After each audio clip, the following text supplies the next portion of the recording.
Baik, Assalamualaikum warahmatullahi wabarakatuh. Eh, Nama saya Muhammad Herdi. Saya itu merupakan salah satu dosen di program studi akuntansi Universitas Wiraraja Suna. Nah, dalam kesempatan kali ini, saya itu akan menyampaikan materi terkait dengan kegiatan kuliah kerja nyata yang saya rasa tema KKN kali ini sangat menarik. Ada unsur lokal, di mana di situ tema di sini berbunyi Abekte Negara meningkatkan nilai-nilai kebangsaan dan kebersamaan menghadapi COVID-19. Tema ini sangat relevan untuk diangkat sekarang ini karena kita sadari bersama bahwa pandemi ini sampai saat ini itu belum berakhir. Dampak yang ditimbulkan itu sangat besar, baik dampak di bidang kesehatan, banyak yang meninggal, banyak yang sakit, maupun dampak di bidang ekonomi. Misalkan di situ eh, penurunan eh, pertumbuhan ekonomi, kemudian dampak yang lainnya yang dihadapi oleh UMKM, misalkan spesifik untuk UMKM misalkan adalah penurunan omset maupun pendapatan di masa pandemi ini, baik di tahun 2020 maupun saat ini di tahun 2021. Sebelum saya masuk ke materi, saya perlu sampaikan bahwa agenda di dalam eh, kali ini, agenda yang akan saya sampaikan di situ meliputi 5 di sini. Yang pertama, saya di sini akan menyampaikan tentang permasalahan yang dialami oleh UMDes maupun UMKM di dalam hal pengelolaan laporan keuangan. Kita ketahui UMDes maupun UMKM, terutama di Sumeneb, di situ sangat jarang yang peduli terhadap keberadaan laporan keuangan ini. Kemudian setelah itu baru kita akan berbicara tentang kaitan antara laporan keuangan dan keberlanjutan usaha. Apa dampak keberadaan laporan keuangan di sini di dalam menunjang keberlanjutan usaha baik BUMDes maupun UMKM. Setelah itu baru saya perkenalkan jenis-jenis laporan keuangan. Nah, yang prodi akuntansi ataupun prodi bisnis, misalkan manajemen, di situ pasti paham tentang jenis-jenis laporan keuangan. Misalkan seperti kas, kemudian laporan arus kas, kemudian laporan posisi keuangan, atau laporan laba rugi yang masih terkenal di situ. Baru setelah itu kita itu akan memperkenalkan bagian akun spesifik untuk UMKM, spesifik untuk BUMDes dalam hal ini ya. Karena target kita untuk KKN kali ini yaitu BUMDes di desa maupun UMKM di pedesaan. Yang saya yakin laporan keuangan di situ mungkin ada yang sudah menyusun, bahkan mungkin sampai saat ini mungkin masih belum menyusun laporan keuangan di situ. Maka dari itu nanti teman-teman mahasiswa yang KKN nanti itu diharapkan dapat membantu masyarakat, membantu pelaku UMKM, membantu manajemen BUMDes untuk membuatkan laporan keuangan di situ. Setelah itu baru kita akan melakukan penyusunan laporan keuangan di sini ya. Nah, laporan keuangan di sini baik dari awal kita perkenalkan transaksi, misalkan habis itu ke pembuatan jurnal, baru setelah itu kita ke laporan buku besar sampai nanti menjadi laporan keuangan. Cuman dalam hal ini saya itu akan membahas sedikit saja di situ. Nanti akan untuk formatnya laporan keuangan di situ akan saya bagikan secara terpisah di situ ya. Oke. Nah, kira-kira apa sih pentingnya laporan keuangan bagi sebuah sektor usaha ya? UMKM, UMDes, apalagi perusahaan besar di situ. Nah, mungkin kita ya, misalkan teman-teman di sini ada yang menggeluti bisnis digital, misalkan bisnis di sosial media, misalkan jual baju di situ. Nah, kita kadang-kadang itu tidak merasa bahwa usaha kita sebenarnya mungkin lancar saja ya, tiap hari itu ada yang membeli atau ada penjualan tiap hari. Cuman kok modal kita yang kita gunakan itu habis juga ya. Apakah usaha kita itu untung atau buntung di situ? Nah, ini yang sering dialami oleh pelaku UMKM, di mana modal itu kadang-kadang habis untuk kebutuhan sehari-hari. Ya, akibatnya itu di situ. Karena tidak ada pemisahan antara harta perusahaan dan harta pribadi. Sehingga tidak jelas penggunaannya. Dan tidak jelas juga apakah usaha yang kita tekuni itu profitable atau tidak di situ. Nah, atau kita mungkin mengalami juga customer kita banyak di situ. Nah, cuman dari bisnis ini kita tidak tahu untungnya kita itu berapa di situ. Nah, kita bisa lihat di foto itu ada ibu-ibu di situ meracangan ya, kalau istilahnya di Madura di situ meracang dan jual rempah-rempah ini di pasar. Nah, mungkin ibu ini tidak sadar bahwa kegiatan usahanya itu ternyata menghasilkan. Cuman seberapa menghasilkan itu tidak diketahui oleh ibu ini. Maka dari itu, dalam hal ini laporan keuangan ini, keberadaan laporan keuangan itu untuk membantu para pelaku UMKM, pelaku usaha lah di situ, entah UMKM, usaha besar ataupun usaha perorangan, untuk membantu melihat bagaimana sih prospek dari bisnis yang kita geluti, apakah menguntungkan secara finansial atau tidak, apakah modal kita itu bertambah atau justru berkurang dengan adanya bisnis ini di situ. Ini yang perlu dicatat. Kenapa kok laporan keuangan itu penting, urgen bagi sebuah entitas usaha. Nah, kadang-kadang juga kita itu tidak bisa mengukur. Ini hari ini kita untungnya berapa ya? Jangan hari inilah. Bulan ini kita untungnya berapa ya? Nah, atau aset kita itu sebenarnya berapa ya di situ ya? Aset perusahaan itu berapa ya? Contoh misalkan ya, saya pernah ke UMKM di Keris di situ ya. Nah, perusahaan sudah besar di situ. Dia bukan perusahaan lah.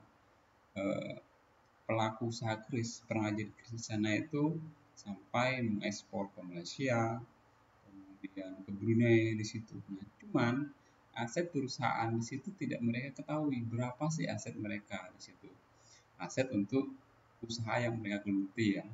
Saya di situ pernah melakukan riset di situ di Tong tentang laporan keuangan keris di situ. Nah, yang banyak diketahui di situ bahwa masyarakat di sana itu tidak mencatat pendapatan yang didapat dari keris, tidak mencatat beban yang dikeluarkan akibat aktivitas produksi dari keris, ataupun di situ tidak mencatat aset apa saja yang digunakan untuk memproduksi keris. Misalkan persediaan yang digunakan, baik bahan baku ataupun tenaga kerja yang digunakan di dalam proses produksi keris itu sendiri. sehingga kita menjadi kesulitan, masyarakat desanya itu menjadi kesulitan untuk mengukur keberhasilan bisnis yang mereka lakukan itu. Oke, nah mungkin teman-teman mahasiswa itu menanyakan apa sih inti permasalahan umum yang dihadapi oleh BUMDes maupun UMKM saat ini di di di desa. Kalau BUMDes itu kan di desa, kemudian UMKM juga mungkin di desa juga di situ. Nah, kalau di BUMDes di situ yang saya lihat di situ masyarakat itu di sana itu kurang berpartisipasi untuk pengolahan BUMDes. Nah, sehingga BUMDes yang berada di desa itu kurang berkembang ya karena tidak ada keterlibatan dari masyarakat desa setempat di situ. Kemudian tata kelola di sana dalam pengolahan BUMDes itu ya seadanya saja di situ. Tidak biasanya itu merangkap, ada yang bagian keuangan juga merangkap di BUMDes. Kemudian dan tidak dikelola secara profesional. Padahal BUMDes ini merupakan salah satu peluang bagi desa untuk meningkatkan pendapatan asli desa mereka. Kalau kita lihat desa-desa di Jawa di situ yang BUMDes-nya sudah maju, PADes-nya itu justru pendapatan dari desa itu justru yang terbesar adalah di PADes, dari PADes, yaitu dari bagi hasil dari pengolahan BUMDes. Contohnya misalkan di Gresik di situ ya, atau mungkin Bapak Ibu pernah atau teman-teman mahasiswa pernah berwisata ke daerah Jawa Tengah di situ, yang dimana desanya itu BUMDes di situ mengembangkan pujon, mungkin pernah ke pujon. Nah, itu kan sebenarnya kan BUMDes juga yang dikelola secara profesional. Desa menjadi desa wisata di situ. Dan masyarakat juga terlibat langsung di dalam mengembangkan BUMDes di situ. Kemudian nah ini yang menjadi inti dari kegiatan ataupun materi ini yaitu pengolahan keuangan BUMDes tidak maksimal di situ. Ya, pertama ya karena kalau kita lihat ya saya pernah membimbing skripsi mahasiswa di situ tahun 2016 kalau salah. Mahasiswa saya itu mengambil topik tentang akuntansi BUMDes. Nah, yang mereka hadapi di lapangan di sana itu laporan keuangan BUMDes itu tidak ada. Laporan keuangannya BUMDes-nya itu hanya tinggal pelang nama saja di situ di desa. Karyawan maupun pengurus BUMDes di situ tidak ada di tempat. Dan sehingga mereka kesulitan untuk melanjutkan skripsinya, dan saya waktu itu menyarankan untuk coba cari BUMDes yang lain yang sudah agak maju di situ. Nah, permasalahan ini merupakan permasalahan klasik karena masyarakat itu sering tidak mencatat transaksi yang terjadi di usahanya di situ. Kemudian masalah yang selanjutnya yang tidak kalah penting adalah masalah internal. Adanya masalah internal antara direktur BUMDes dengan kepala desa misalkan di situ, sehingga hal ini menyebabkan BUMDes sulit berkembang di situ. Kemudian akses modal juga, ini tidak hanya BUMDes yang mengalami, UMKM juga mengalami hal ini. Kenapa? Karena tidak ada laporan keuangan. Untuk akses modal ke bank, salah satu syaratnya itu kan adanya laporan keuangan. Maka dari itu, untuk mengembangkan BUMDes maupun UMKM itu perlu akses modal. Akses modal itu bisa dari kalau dari BUMDes itu misalkan dari penyertaan dari desa bisa, kalau misalkan tidak ada bisa mengupayakan dari pihak perbankan. Nah, jika itu yang jika pilihannya itu dari pihak perbankan, maka yang diperlukan adalah keberadaan laporan keuangan. Ini yang sangat penting, yang akan kita coba nanti bahas ya. Dan saya harapkan nanti teman-teman mahasiswa itu jika menemukan BUMDes yang laporan keuangannya itu tidak ada, tidak apa-apa, nggak usah mundur. Kita buatkan, bukan kita buatkan ya, nanti kita konstruksikan laporan keuangannya berdasarkan data-data yang kita dapatkan di lapangan. Bagaimana caranya? Nanti kita akan bahas bersama di situ. Oke, nah kita masuk ke session kedua yang mengenai tentang pentingnya laporan keuangan. Mungkin kalian bertanya-tanya, laporan keuangan itu untuk apa sebenarnya? Cuman kertas saja di situ. Nah, padahal laporan keuangan itu inti sebenarnya. Nah, saya sudah merangkum di sini ada setidaknya ada 5 manfaat yang didapat dengan keberadaan laporan keuangan di situ. Yang pertama itu sebagai perencanaan bisnis. Kalau kita punya laporan keuangan, kita itu bisa merencanakan laba yang akan didapat untuk tahun ini itu berapa. Jika kita punya perencanaan laba, kita bisa merencanakan pendapatan kita untuk tahun ini berapa. Jika kita bisa merencanakan pendapatan kita, maka kita juga harus bisa merencanakan sumber-sumber yang terkait dengan itu. Misalkan bahan bakunya dari mana, kemudian tenaga kerjanya dari mana di situ. Ini sebagai perencanaan bisnis. Jadi ini sebagai patokan bagi pelaku usaha maupun BUMDes untuk menjalankan aktivitas bisnis mereka di situ. Kemudian yang kedua, di situ untuk mengetahui posisi keuangan. Nah, yang saya sebutkan tadi, misalkan saya mau tanya pada sebuah MPR, Bapak, pendapatan bulan kemarin berapa, Pak? Kalau tidak ada laporan keuangan, mereka akan kesulitan menjawab. Pasti kira-kira ya segitu, ya 2 juta paling nggak gitu. Kira-kira di situ kan. Nah, cuman kalau kita ada laporan keuangan, itu sudah ada kepastian di situ. Nah, kita bisa lihat catatan dari yang bulan kemarin di situ ya. Nah, kemudian setelah itu, laporan keuangan itu juga berfungsi sebagai alat kontrol biaya di situ ya. Nah, yang dimaksud dengan alat kontrol biaya, misalkan kita itu misalkan biaya tenaga kerja itu kok ternyata melebihi dari batas anggaran yang kita sepakati. Maka dari itu kita bisa mengontrol ini gara-gara apa, ini kok bisa biayanya di situ. Kemudian selanjutnya ini laporan keuangan itu bisa berfungsi berperan sebagai alat pengendalian dan pengambilan keputusan. Jadi kalau misalkan BUMDes-nya sudah besar, UMKM-nya sudah besar, maju, kita bisa melihat ini kita itu akan naik kelas apa tidak.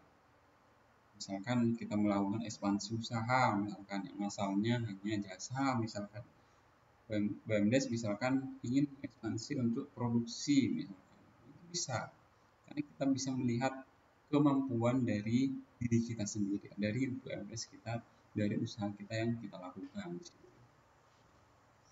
Oke, nah selanjutnya apa sih jenis-jenis laporan keuangan yang lazim diketahui ya, yang lazim dikenal baik usaha kecil, mikro, bahkan sampai usaha besar di situ.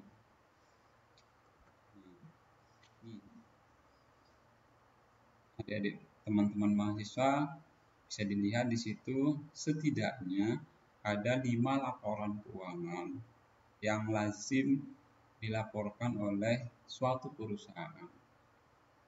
Pertama itu harus kas, kemudian laba rugi, kemudian di situ ada laporan posisi keuangan, kemudian setelah itu ada laporan perubahan modal atau perubahan likuiditas. Kemudian ada catatan atas laporan keuangan. Cuman catatan atas laporan keuangan itu kadang-kadang tidak dibuat. Tidak apa-apa kalau ini tidak dibuat sih, tidak begitu bermasalah, karena catatan laporan keuangan ini hanya memberikan informasi tambahan kepada pembaca di situ tentang posisi keuangan perusahaan. Biasanya itu terkait dengan kebijakan akuntansi di situ, kasnya dari mana, asetnya dari mana, berupa apa saja di situ. Nah, itu isi dari catatan laporan keuangan. Yang 4 ini yang fundamental sekali harus dibuat oleh sebuah sektor usaha, baik UMDes maupun UMKM. Itu laporan posisi keuangan. Nah, saya bahas sedikit-sedikit ya di sini ya.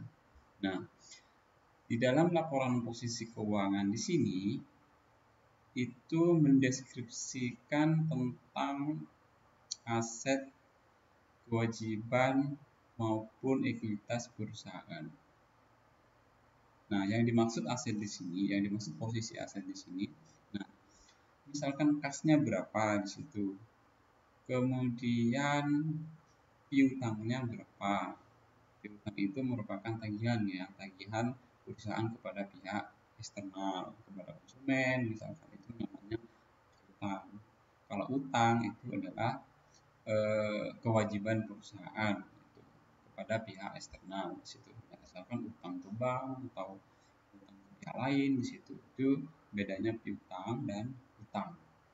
Kemudian misalkan posisi persediaan perusahaan atau aset berwujud ataupun tidak berwujud dari perusahaan. Aset yang berwujud misalkan gedung yang dimiliki oleh perusahaan atau UMKM ataupun BUMDes di situ. Itu kita bisa nilai di situ. Kemudian yang selanjutnya misalkan selain gedung misalkan punya kendaraan di situ, atau punya tanah atau punya mesin di situ. Nah, itu semuanya ada di posisi aset. Nah, aset di sini ada yang namanya aset lancar dan aset tetap. Aset lancar itu yang saya sebutkan tadi seperti kas, piutang, persediaan di situ. Itu contoh dari aset yang lancar. Kalau aset yang tidak lancar atau aset tetap itu bisa berwujud atau tidak berwujud. Contoh misalkan yang seperti saya sebutkan tadi itu ada gedung, mesin, kendaraan. Kalau yang tidak berwujud misalkan perusahaan itu punya paten, misalkan punya hak cipta, hak merek, hak dagang di situ, itu semuanya merupakan aset tidak berwujud. Nah, di sisi satunya di situ adalah kewajiban dan likuiditas. Jadi kalau misalkan saya gambarkan di situ nanti ada dua sisi dari ini laporan posisi keuangan. Jadi di sini itu aset, kemudian di sini adalah kewajiban plus likuiditas. Ini aset tetap, ini aset lancar di atas, kemudian di sini aset tetap. Kemudian di sini ada kewajiban, kemudian di sini ada likuiditas. Nah, ini komponen dari laporan posisi keuangan. Kemudian selain laporan keuangan yang laporan posisi keuangan tadi, ada juga laba rugi.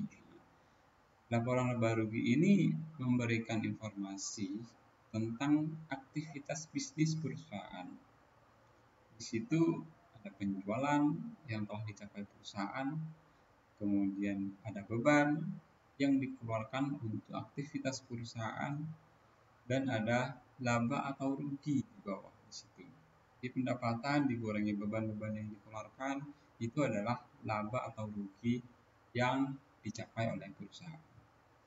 Nah, dari laporan laba rugi ini baru kita membuat laporan perubahan modal ataupun laporan perubahan likuiditas.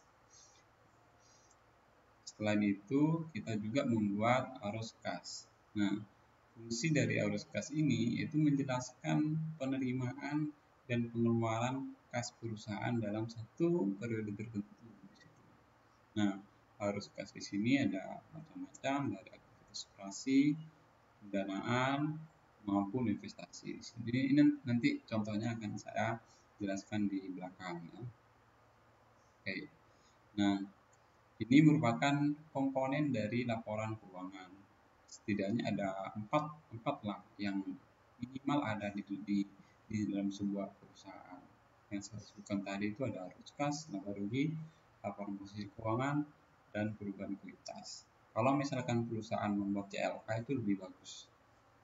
Cuman untuk UMKM mungkin ya tidak begitu urgen untuk saat ini. Yang empat itu yang urgen.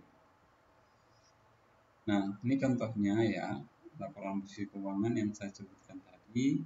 Di situ ada aset, ada liabilitas atau kewajiban di sini. Kemudian ada ekuitas di situ. Aset, di situ ada kas dan sebagainya. Kalau kita lihat ada kas, ada giro, ada deposito di situ. Contoh misalkan. Kemudian ada piutang misalkan, ada persediaan, ada aset tetap dan sebagainya. Kemudian di situ ada liabilitas atau utang-utang dan kewajiban perusahaan. Ada utang usaha misalkan ya, atau utang bank di situ. Dan ekuitas di sini modal store misalkan, atau saldo laba dari periode sebelumnya. Nah, ini merupakan contoh dari laporan posisi keuangan perusahaan. Nanti kita spesifik yang BUMDes, yang ini yang UMKM contohnya ya. Setidaknya ini contoh aja. Kemudian ini contoh dari laporan laba rugi perusahaan. Di situ ada penjualan misalkan ya. Kemudian beban pokok produksi, ada yang HPP di situ, harga pokok produksi. Kemudian dari penjualan dikurangi dengan HPP itu ketemu laba kotor nanti. Laba kotor dikurangi dengan beban-beban biaya listrik di situ, beban gaji, beban pengusutan, ketemu laba rugi sebelum pajak. Nah, setelah dikurangi pajak baru nanti kita bisa mengetahui laba bersih yang dicapai oleh perusahaan itu atau UMKM itu. Dan ini contoh dari laporan perubahan ekuitas. Laporan perubahan ekuitas itu terdiri dari modal awal ya, dari modal periode yang kemarin misalkan berapa, misalkan 100 juta misalkan. Kemudian misalkan ada selama periode ini misalkan perusahaan menyetorkan modal ke perusahaan, itu juga diperhitungkan di dalam laporan perubahan modal. Kemudian penghasilan bersih yang dicapai ataupun laba bersih yang dicapai perusahaan untuk periode ini. Jadi modal awal ditambah dengan tambahan modal ditambah dengan penghasilan bersih dikurangi dengan prive pemilik. Prive ini adalah pengambilan uang oleh pemilik ke kas perusahaan. Nah, itu juga akan mengurangi modal. Nanti ketemu modal akhir periode di situ. Nah, ini modal periode ini merupakan modal akhir yang dicantumkan di laporan keuangan. Nah, kemudian selanjutnya ada laporan arus kas. Nah, seperti yang saya katakan tadi, laporan arus kas di situ ada 3 komponen, yaitu arus kas dari kegiatan operasi. Nah, yang dimaksud dengan kegiatan operasional di sini adalah kas masuk maupun kas yang keluar dari aktivitas operasional perusahaan. Contoh misalkan dari penjualan misalkan, atau misalkan pelunasan utang, misalkan pelunasan piutang di situ. Nah, ini yang dimaksud dengan kas dari aktivitas operasi. Kalau kas dari aktivitas investasi, misalkan perusahaan membeli tanah misalkan. Nah, itu kas dari aktivitas investasi. Kalau kas dari aktivitas pendanaan, misalkan perusahaan di situ mengeluarkan efek, misalkan mengeluarkan kalau di perusahaan besar itu misalkan dia itu mengeluarkan saham. Nah, ini termasuk ke aktivitas pendanaan. Jadi kas yang masuk maupun kas yang keluar dari ketiga aktivitas ini akan diperhitungkan untuk menyusun laporan arus kas atau cash flow. Oke. Sampai saat ini, sampai di sini saya harap teman-teman mahasiswa itu ada pandangan tentang laporan keuangan di situ ya. Kemudian selanjutnya yaitu catatan atas laporan keuangan. Seperti yang saya sampaikan tadi bahwa catatan atas laporan keuangan itu berisi deskripsi atas akun atau kebijakan akuntansi yang dilakukan oleh perusahaan. Nah, contoh misalkan ya, ini piutang usaha misalkan. Ini contoh dari ikhtisar kebijakan akuntansi penting yang dicantumkan di catatan atas laporan keuangan. Kode Sari Bunga di situ tidak memiliki piutang usaha karena kode Sari Bunga hanya menjual barang secara tunai. Nah, ini kebijakan akuntansi yang dimasukkan ke catatan atas laporan keuangan. Jadi catatan atas laporan keuangan itu berisi informasi tentang komponen-komponen yang ada di laporan keuangan sebelumnya, dari laporan posisi keuangan, dari laba rugi, maupun harus dari kas di situ. Nah, itu dideskripsikan di catatan atas laporan keuangan. Oke. Nah, sekarang tidak terasa ya, sudah masuk ke bagian keempat, yaitu kita akan mengenal bagan akun atau COA, chart of account di situ. Nah, di dalam bagian ini kita akan memperkenalkan spesifik tentang COA ataupun bagan akun spesifik di dalam BUMDes. Nah, kalau tadi kita berbicara UMKM, kita sekarang spesifik untuk BUMDes. Sebenarnya laporan keuangan baik BUMDes maupun UMKM itu tidak berbeda jauh. Cuman ada beberapa rekening atau akun yang berbeda di situ. Nah, contoh misalkan di situ ya, ini contoh saja ya. Nanti kita menyesuaikan dengan keadaan di lapangan.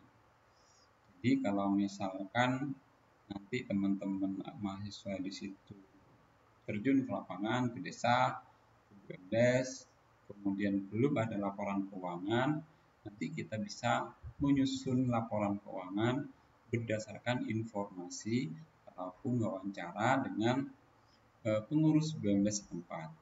Contoh misalkan di BUMDes A itu belum ada laporan keuangan sama sekali, tapi pengurusnya ada.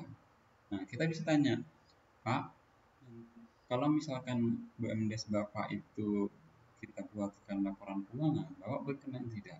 Nah, kalau berkenan, mari kita kerjakan. Mungkin nanti yang bagian anak akuntansi atau anak bisnis itu bisa lebih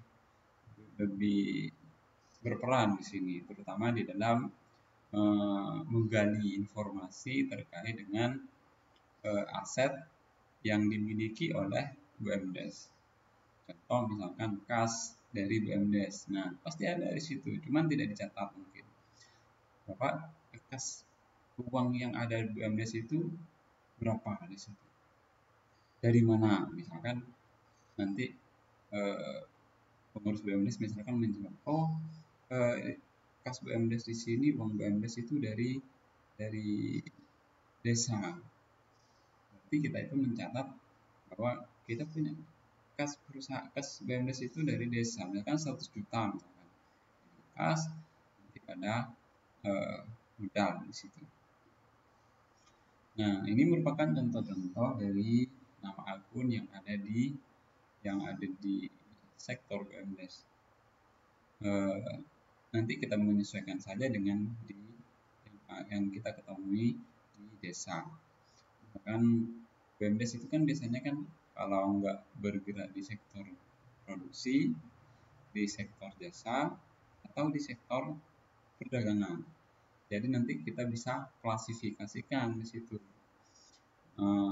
Dari ketiga jenis sektor ini kita buat laporan keuangannya di situ. Baik laba rugi, laporan posisi keuangan, perubahan modal dan sebagainya di situ. Nah, setelah aset lancar kita identifikasi, misalkan aset lancar BUMDes ini punya piutang tidak, Pak? Oh, tidak punya, berarti nilainya 0 di situ.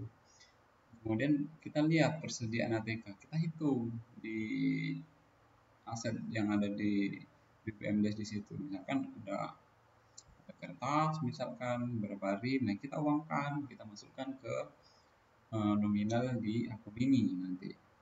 Kemudian kalau misalkan ada piutang yang BUMDes misalkan bergerak di sektor pinjam meminjam misalkan, nah ini nanti bisa dimasukkan ke akun utang misalkan. Kemudian aset tetap misalkan BUMDes punya tanah atau punya gedung, kita bisa misalkan gedungnya ada, cuman nilainya kita nggak tahu, jadi kita bisa tanya ini kemarin saat bangun itu habis berapa, Pak? Kita misalkan habis 200 juta, berarti gedung dan bangunan itu senilai 200 juta di situ. Nah, kita buatkan. Kalau yang sudah ada ya tinggal menyesuaikan saja ya. Ini lanjutannya. Jadi chart of account di sini, COA di sini meliputi rekening dari laporan posisi keuangan, dari aset lancar, aset tetap, kemudian kewajiban dan modal ataupun likuiditas di situ. Nah, ada spesifik di sini yang saya sebutkan tadi, misalkan dari likuiditas, kita lihat di situ di 3.1.01 misalkan ada penyertaan modal dari desa. Jadi misalkan desa itu dari APBD, dari anggaran pendapatan dan belanja desa, di situ menyertakan modal ke BUMDes. Nah, itu dicatat oleh BUMDes itu sebagai penyertaan modal desa. Kas pada penyertaan modal desa.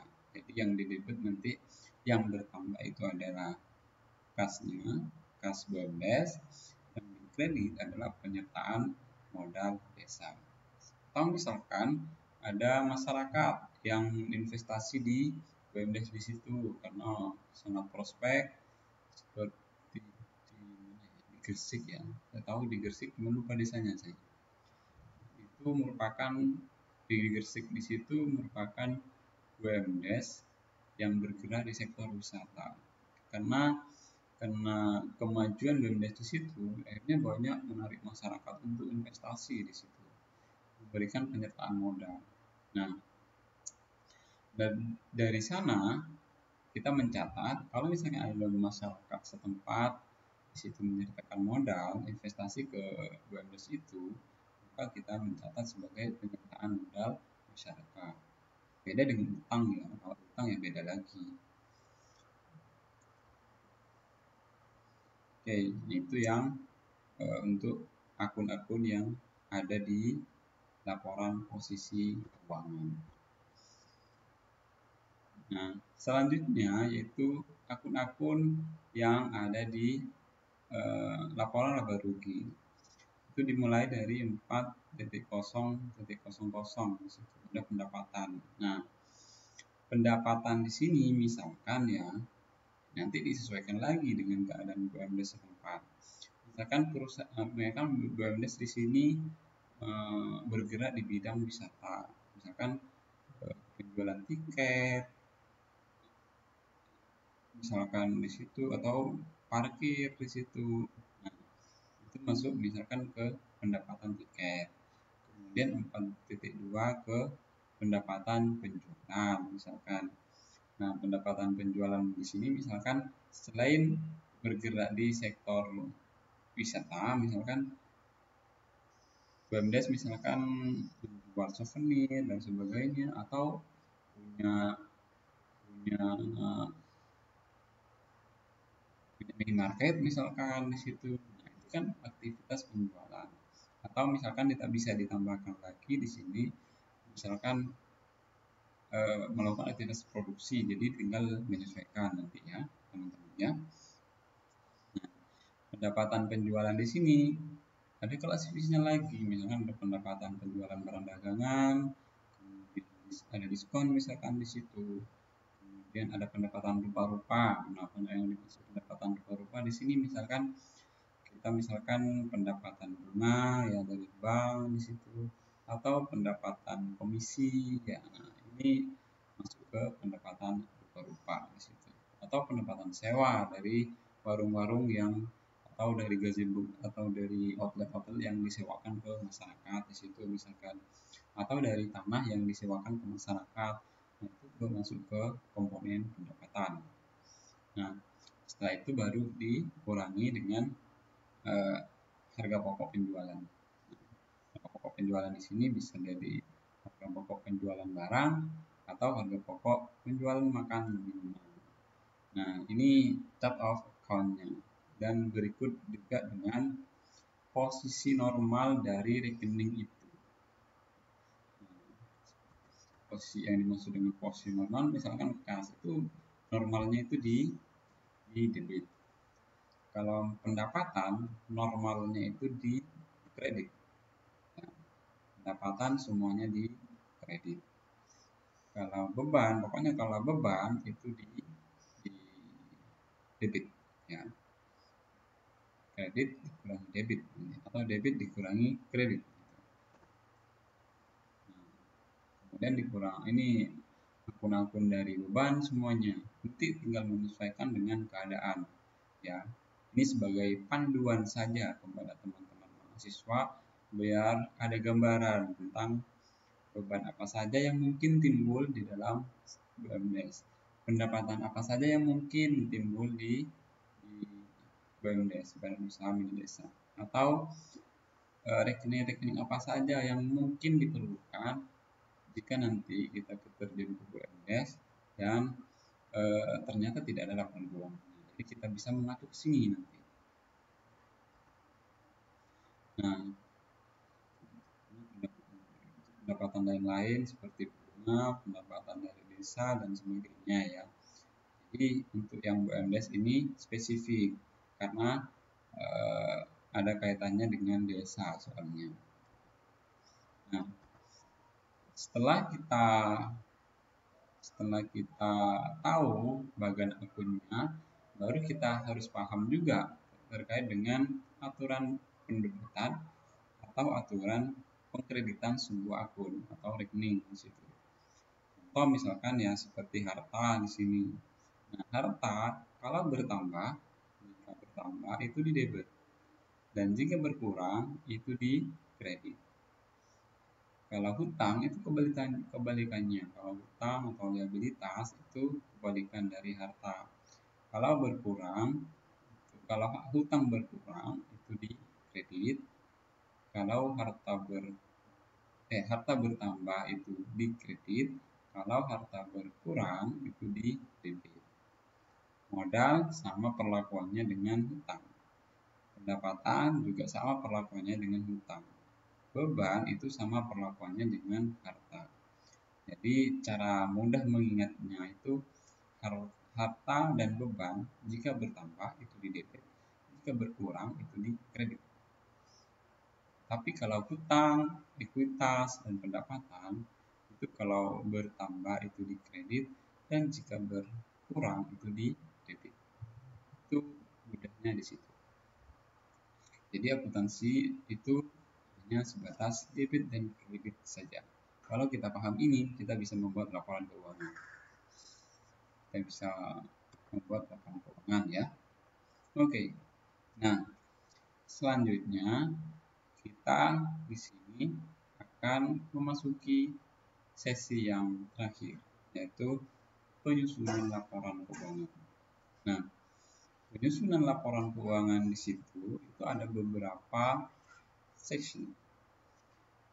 Pertama di situ laporan keuangan di situ jurnal misalkan ya, jurnal kita mau membuat jurnal misalkan. Nah, jurnal itu basisnya adalah transaksi. Jadi harus ada bukti-bukti transaksi untuk kita membuat jurnal.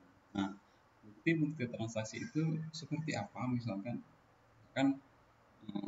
Jadi bukti transaksi itu misalkan seperti nota misalkan, atau kwitansi, atau wesel dan sebagainya di situ, atau bukti transaksi yang lainnya misalkan berupa catatan misalkan ya pengambilan privé misalkan pemilik mengambil uang dari perusahaan misalkan. Nah, itu kan kita kasih kwitansi atau pemilik itu sudah mengambil dari perusahaan. Jadi itu merupakan bukti. Jadi kalau ada bukti baru kita membuat jurnal. Jurnal di sini ya bahasanya itu tadi debit kredit. Kalau bertambah di debit, kalau berkurang di kredit tergantung dari akun masing-masing. Setelah kita buat jurnal, baru kita membuat buku besar. Jadi buku besar itu merupakan penggolongan dari akun-akun dari jurnal yang kita buat sebelumnya. Baru setelah itu kita membuat neraca percobaan. Ada yang mengatakan neraca percobaan, ada yang mengatakan neraca saldo, itu sama saja. Nah, neraca percobaan atau trial balance itu dimasukkan untuk memastikan bahwa nilai jenis akun itu bersaldo debit sama dengan jenis akun bersaldo kredit. Maksudnya seperti ini. Jadi nilai yang ada di debit maupun nilai yang ada di kredit itu harus sama, harus seimbang. Kalau nggak sama berarti ada masalah pada saat penjurnalan di situ ya. Atau mungkin ada masalah saat memposting ke buku besar sehingga menyebabkan laporan neraca saldo ataupun neraca percobaan itu tidak balance. Dari neraca percobaan ini atau neraca saldo ini baru kita bisa membuat neraca lajur yang endingnya adalah membuat laporan keuangan, baik laporan posisi keuangan, laporan laba rugi, laporan perubahan modal, dan laporan arus kas di situ ya. Oke, sampai di sini mungkin saya harap teman-teman ada gambaran lah tentang bagaimana menyusun laporan keuangan, jenis-jenis laporan keuangan, kemudian mengenal laporan keuangan BUMDes maupun UMKM, dan mengenal bagian akun untuk BUMDes maupun UMKM. Ya. Oke. Kalau misalkan lupa bisa diputar lagi ini videonya dari depan lagi. Ya. Oke. Nah, ini contoh dari laporan posisi keuangan atau neraca di sebuah BUMDes. Nah, di sini ada aset lancar, misalkan kas dan setara kas. Kemudian ada piutang usaha, misalkan. Kemudian ada persediaan. Kemudian ada uang muka, misalkan. Nah, uang muka di sini misalkan kita menyewa gedung misalkan ya, sewanya itu untuk 2 tahun tapi masih kita gunakan 1 bulan ini. Jadi itu namanya uang muka atau sewa dibayar di muka, ada yang mengatakan seperti itu. Nah, oke. Kemudian aset tidak lancar atau aset tetap di situ ya. Misalkan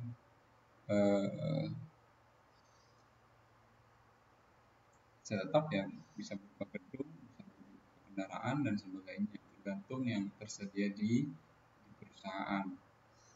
Jadi nanti kita hitung berapa aset tetap di perusahaan di BUMDes kita tentukan akumulasinya. Setelah itu kita hitung aset-aset lainnya, baru kita bisa menjumlahkan, bisa kita ketahui jumlah dari total aset.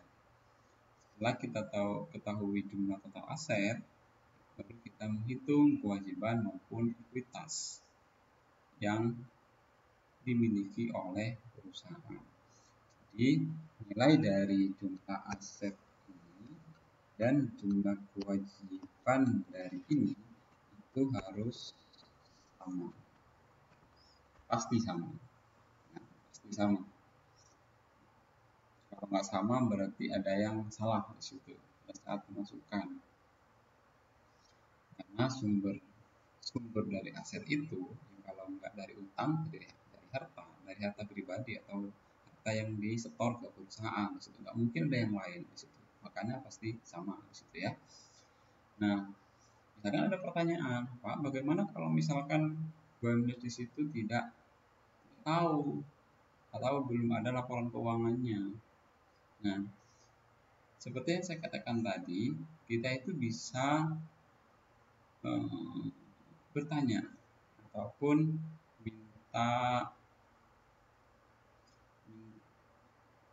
bertanya ke desa ya yang bertugas di BUMDes. Kita identifikasi dulu kasnya, aset-aset perusahaan BUMDes yang dimiliki, kita identifikasi dulu, baru kita identifikasi nilai uangnya dari aset itu. Kemudian kalau ada utang, kita tanyakan lagi, Pak, utang dari BUMDes itu kemana saja?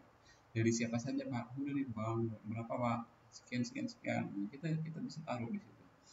Kalau misalkan tidak balance, setelah kita buat laporan ternyata tidak balance antara sisi aset dan sisi kewajiban dan modal, maka mungkin pada saat kita wawancara itu ada yang kelewat. Jadi kita tanya lagi, ini kok nggak sama, Pak, nilainya? Nah, kita cross check lagi data itu ke yang bersangkutan di situ. Nah, setelah membuat laporan keuangan, nah ini contoh dari format dari laporan laba rugi, ya, laporan laba rugi dari sebuah BUMDes. Misalkan di situ ada pendapatan usaha bersih. Nah, pendapatan usaha bersih ini sudah dikurangi berarti ya. Jadi pendapatan usaha bersih ini dari mana? Ini bisa dari misalkan BUMDes di situ misalkan bergerak di bidang pariwisata, misalkan penjualan tiket, atau dari aktivitas perdagangan, atau misalkan dari aktivitas produksi barang, misalkan, atau pendapatan lainnya dan seperti yang saya sebutkan tadi. Jadi untuk menyusun laporan laba rugi ini, kita itu menyesuaikan dengan keadaan di desa, keadaan di BUMDes yang bersangkutan. Jadi kalau misalkan ada masalah, bisa ditanyakan ke pembimbing atau ke anak-anak akuntansi di situ, anak akuntansi atau anak-anak manajemen yang juga ada di kelompok kalian ya. Oke, nah selanjutnya kita setelah membuat laporan posisi keuangan atau neraca, kemudian laba rugi, baru kita membuat laporan arus kas, cash flow. Nah, di dalam membuat laporan arus kas, yang perlu kita ketahui di situ adalah ada 3 komponen tadi. Di situ ada arus kas dari aktivitas operasi, ada arus kas dari aktivitas investasi, kemudian ada arus kas dari aktivitas pendanaan misalkan. Nah, ini merupakan komponen yang harus kita ketahui saat membuat laporan arus kas. Nah, laporan dari arus kas aktivitas operasi itu merupakan pengeluaran ataupun pemasukan kas kepada perusahaan dari aktivitas operasional perusahaan. Operasional itu apa? Misalkan laba rugi. Nilainya diambil dari mana ya? Dari laba rugi langsung. Kemudian depresiasi, penyusutan. Penyusutan ngambil dari mana? Ya dari penyusutan semuanya di situ. Kemudian penurunan atau kenaikan piutang usaha, penurunan kenaikan persediaan. Ini sebenarnya adalah aktivitas operasional. Kalau aktivitas investasi, misalkan menjual ataupun pelepasan ataupun pengelolaan aset tetap. Jadi kalau misalkan kita membeli aset tetap berupa tanah, kendaraan dan sebagainya, itu masuk ke aktivitas investasi. Ya, dan selanjutnya adalah arus kas dari aktivitas pendanaan. Yang dimaksud dengan aktivitas pendanaan misalkan yaitu kenaikan ataupun penurunan ekuitas di situ. Misalkan kenaikan ataupun ada setoran modal, misalkan ada modal masuk ke perusahaan, yaitu masuk ke aktivitas pendanaan. Nah, dari sana kita bisa mengetahui kas atau setoran kas pada akhir tahun. Nah, oke. Nah, pada bagian ini saya akan memberikan ilustrasi tentang membuat jurnal yang basisnya adalah transaksi ataupun bukti transaksi. Nah, saya harap teman-teman mahasiswa itu sudah paham tentang jenis-jenis laporan keuangan, paham tentang chart of account, bagian akun, paham tentang aturan debit kredit sebuah akun yang tadi saya sebutkan tadi. Kalau misalkan lupa atau kurang paham, kurang jelas, bisa diulang lagi video ini. Dan selanjutnya adalah paham tentang proses penyusunan laporan keuangan situ. Nah, contoh misalkan ya, nanti saya sebutkan tadi kan proses dari ataupun alur dari laporan keuangan itu kan dimulai dari transaksi. Nah, transaksi habis itu ke jurnal. Jadi saya satu atau dua kasus saja ya. Habis itu ke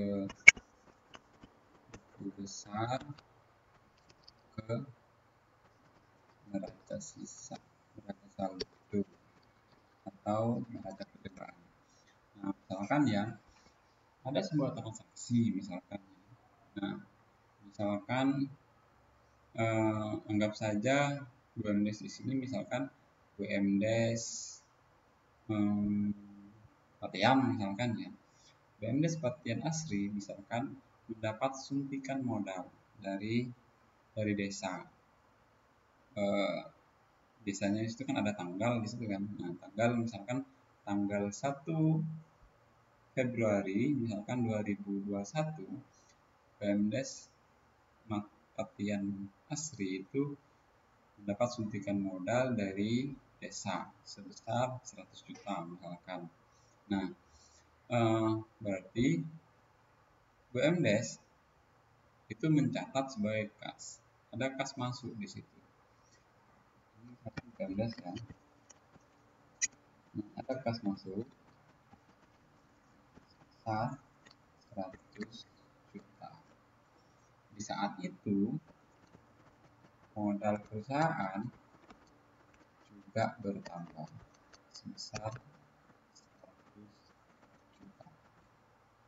Nah, kalau harta bertambah itu positif, debit, ada di sisi debit. Kalau modal bertambah itu ada di sisi kredit. Nah, sehingga jurnalnya adalah kas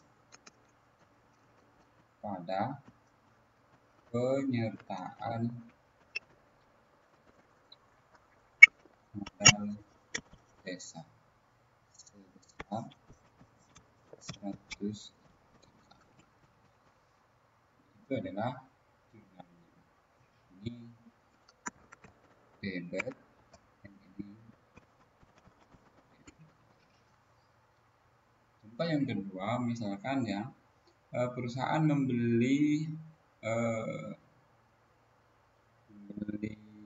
ataupun membeli kendaraan, misalkan membeli sepeda motor sebagai inventaris misalkan ya. Nah, misalkan tanggal 1 Juni 2021 BMDes itu membeli kendaraan sepeda motor untuk inventaris kantor misalkan.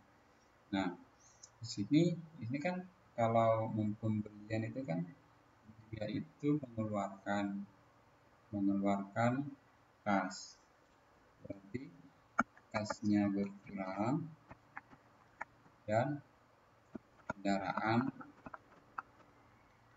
bertambah. Kalau kas berkurang itu kredit, kalau kendaraan bertambah, aset bertambah, karena ini kan harta bertambah, itu di debit, sehingga jumlahnya itu adalah kendaraan pada kas. Ini harganya misalkan anggap saja 20 juta. Setelah kita buat jurnal, baru kita input ke buku besar. Input ke buku besar misalkan bentuk T. Di sini kan transaksinya cuma 2, jadi ada kas, kemudian ada kendaraan, ada yang selanjutnya di situ ada penyertaan modal desa. Kasnya yang di debit itu 100 juta.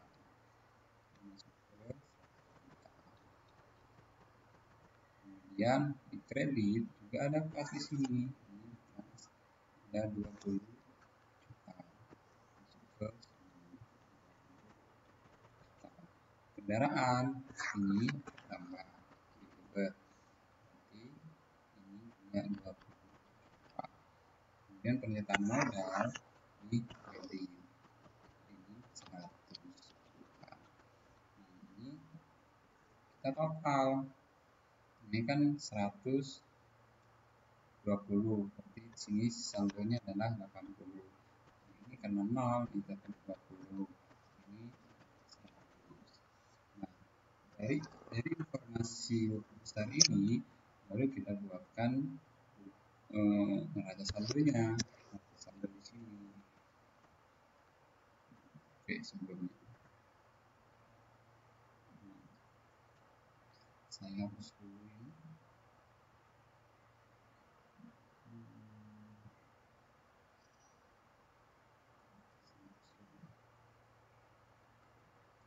Coba ya, saya hapus.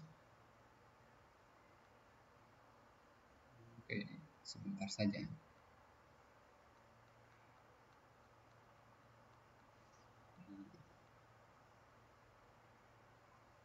Oke, ini anggap saja neraca saldo ya.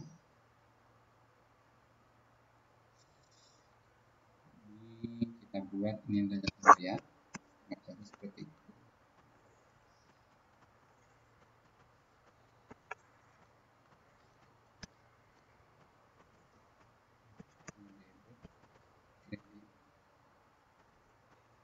Kemudian ini